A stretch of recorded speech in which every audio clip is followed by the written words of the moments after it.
Assalamu alaikum, Sheikh. Wa alaikum assalam wa rahmatullahi wa barakatuh. Khalif Allah, how are you? Alhamdulillah, alhamdulillah. Barakallahu fikum. How were you invited to the National Prayer Breakfast? Bismillahir Rahmanir Rahim. Alhamdulillah.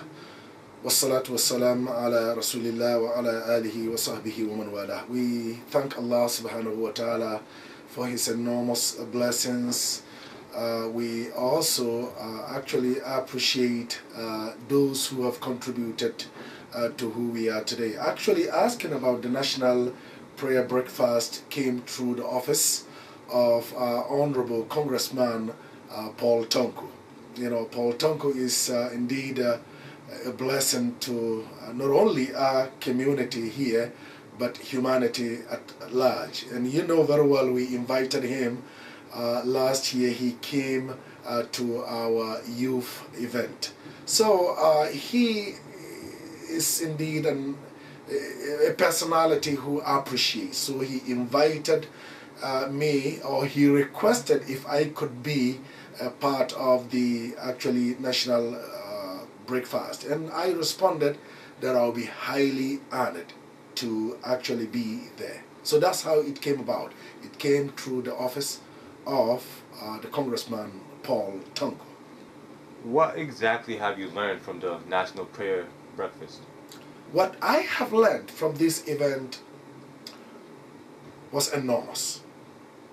Number one, that we have to appreciate our diversity. Because I'm looking at some of the rabbis, you know, in their traditional garment, and you know, some imams. I have seen few imams, but indeed we have to appreciate our diversity. If there is something, if there is a lesson that I've learned, is appreciate who we are in our diversified world. And of course, the president did mention that America is the world's most diversified nation. Well, indeed, if it is, you know, the most diversified nation, how do we learn to tolerate our differences? I'm not asking you to be, you know, Muslim, or you asking me to be a Christian or Jew, but how do we appreciate our diversity? I believe in cultural pluralism, and that is actually, Khalif Allah, what I have seen and learned, inshallah, on that day. So, subhanAllah, you were there when President Barack Obama was speaking. So I was wondering, what was he saying? Well, the first thing that I've learned from this great leader is, you know, the other person who spoke before him did mention about how people labeled him or called him names, wicked, you know, risk taker and arrogant. Now, when it was the time for the president to speak, he did mention about, well, if you want a long list of labeling, come to my office. And everybody enjoyed that. First, he spoke about how religion in our world is twisted. And started mentioning about you know, Islam in Afghanistan, in Iraq, and you know how that part of the world has, you know, actually made it very, very difficult for the world to actually appreciate who they are.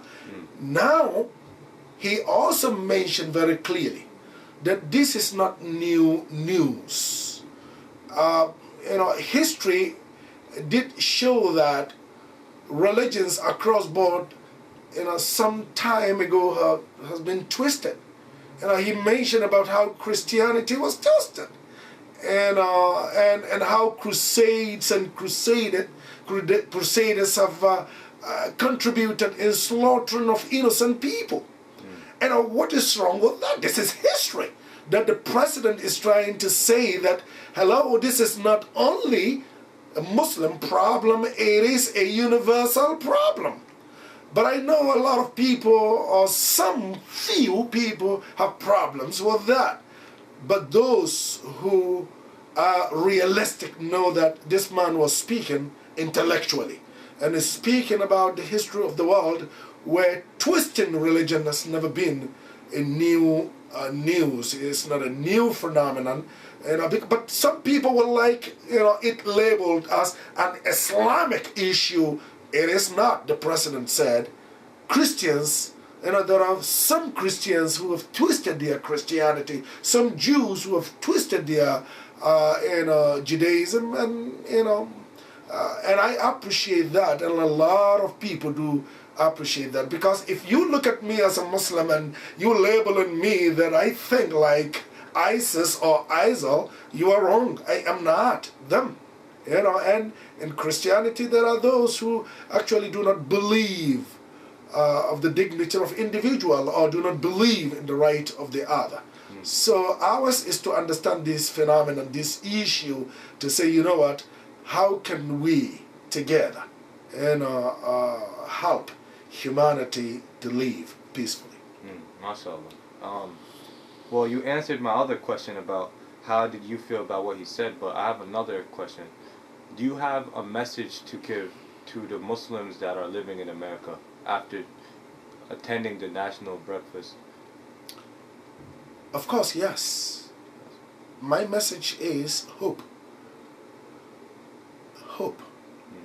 That as Muslims we have to understand, and Allah did mention clearly in the Quran, وَلَنَبْلُوَنَّكُمْ بِشَيْءٍ مِّنَ الْخَوْفِ وَالْجُوعِ وَنَقْصٍ مِّنَ الْأَمْوَالِ وَالْأَنفُسِ وَالثَّمَرَاتِ وَبَشِّرِ الصَّابِرِينَ. We shall try you in your security, we shall try you in your health, we shall try you.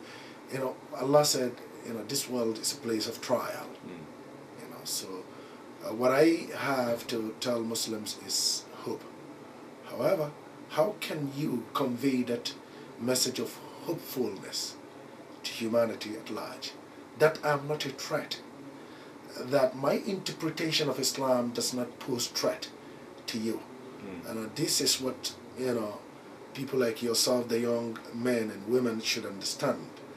That your Islam should not pose a threat to humanity. However, the challenges would continue to be there. Those of the minorities have faced these challenges here and there. But how can we convey the message of love, the message of peace to humanity? And always understand that nobody should threaten you to be them. You just have to be who you are. And always understand that this world is a place of trial, and surely these two shall come to pass. But we are part of this society, and we should not in any case help destroy the society. No, we cannot do that. Ours is, how can we help America to become the most peaceful and powerful nation on earth? This is indeed the message that I have to the Muslims, that do whatever you can to contribute to the totality of the community. Likewise, convey the message of Islam with wisdom, and not your interpretation causing actually the other to say, wait a minute, do they belong here? We belong here. We are part of this society, and therefore we ought to contribute to the survival of this society. Barakallahu feek, Sheikh. Thank you very much, and bless you, Khalf Allah. Ameen. Bless you too.